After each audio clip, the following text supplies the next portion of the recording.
আসসালামু আলাইকুম। আমি রিমি, শখের রান্নাঘরে সবাইকে স্বাগত।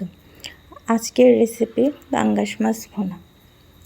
তো দেখেন আমি প্রথমে 4 পিস পাঙ্গাস মাছ নিয়েছি, একটু বড় সাইজের, ভালো করে ধুয়ে। তো লবণ, হলুদ, সামান্য একটু সয়াবিন তেল দিয়ে মাখিয়ে নেব। তো দেখতেই পাচ্ছেন আমি মাখিয়ে নিতেছি। তো এভাবে করলে তেল ছিটে কম, আর তেল ছিটে হাত পা পড়ে যায় অনেকেরই। তো এপাশে চুলায় একটা কড়াই বসিয়ে দিলাম আর দিয়ে দিলাম তেল। তো তেলটা একটু গরম হয়ে আসলে আমি মাছগুলা দিয়ে ভেজে নেব। তো আমি বেশি ভাজবো না, একটু হালকা লাল লাল করে ভেজে নেব। বেশি ভাজলে হয় কি, এভাবে মাছটা আসলে খেতে তত একটা ভালো হয় না।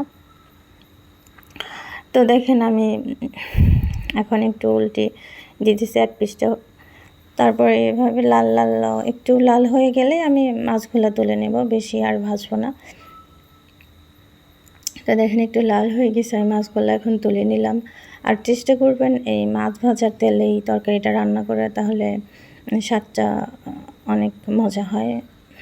তো আমি কিছু জিরা ফোড়ন দিয়ে দিলাম, আর দিয়ে দিলাম কিছু পেঁয়াজগুলো বাদামি রঙের হয়ে আসলে দিয়ে দেবো আদা রসুনের পেস্ট, আর দিয়ে দেবো লাল শুকনো মরিচের পেস্ট, আর পেঁয়াজের পেস্ট, জিরার পেস্ট।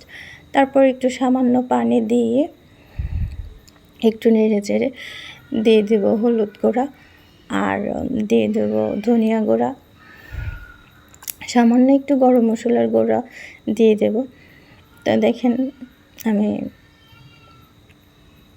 সবগুলো দিয়ে নেড়ে চেড়ে ভালো মতো কষিয়ে নেব। 5 থেকে 7 মিনিটের মতন কষিয়ে নিলে কিছু গ্রেট করে রাখা আলু দিয়ে দেব। তো আলুটা দিয়ে একটু নেড়ে চেড়ে দিয়ে দেব স্বাদ মতো লবণ। তো দেখেন আমার দিয়ে দেওয়া হয়েছে, এখন একটু নেড়ে চেড়ে আমি ঢেকে দেব 5 মিনিটের মতন। তো 5 মিনিট পর দেখেন কত সুন্দর লাগতেছে। আর এখন ভেজে রাখা মাছগুলা দিয়ে একটু 2-3 মিনিট কষিয়ে তারপর আমি একটু পানি দিয়ে দেব। তো দেখেন আমি 2-3 মিনিট কষিয়ে একটু ঝোল দিয়ে দিছি। তো সামান্য একটু দিয়ে দিছি, বেশি দিই নাই, কারণ আমি এই রান্নাটা একবারে শুকনো করে ভুনা করব, কোনো ঝোল থাকবে না, আর বেশি তেল চিকচিকেও হবে না। এর মাঝখানে 1 পিস মাছ তুলে রাখছিলাম আমার শাশুড়ি মায়ের জন্যে, উনি ধনিয়া পাতা খায় না, সে কারণে। তো দেখেন মাশাআল্লাহ কত সুন্দর হয়েছে। যদি আপনাদের কাছে আমার ভিডিওগুলো ভালো লাগে, অবশ্যই আমার চ্যানেলটা সাবস্ক্রাইব করে দেবেন।